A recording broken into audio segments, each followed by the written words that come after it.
Kryetari i Partisë Demokratike Sali Berisha shfryzoi vizitën e presidentes së Komisionit Evropian në Tiranë për të deklaruar se Shqipëria sot nuk i përmbush kriteret për t'u antarësuar në BE.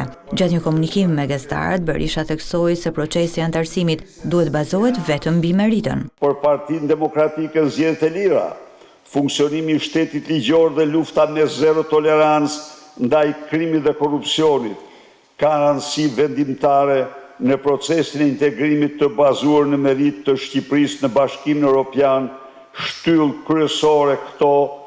kryesore këto të programit të partisë.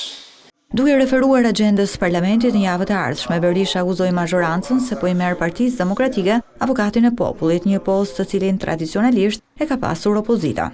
Duan të marrin dhe të vetmin institucion që e kanë patur me ju i di me opozitën, para 5 vitësha kur kanë patur. Duan ta marrin, ta marrin me skemi asnjë.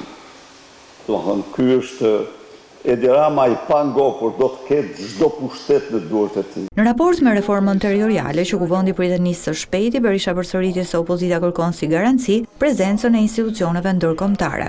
Ne kemi një kusht të panegociueshëm praninë e përfaqësuesve të Kongresit të autoriteteve lokale dhe rajonale të Këshillit të Evropës. Këtë javë konferenca e kryetarëve do të hapë rrugën për nisjen e 2 prej reformave më të rëndësishme, reformën zgjedhore dhe reformën territoriale.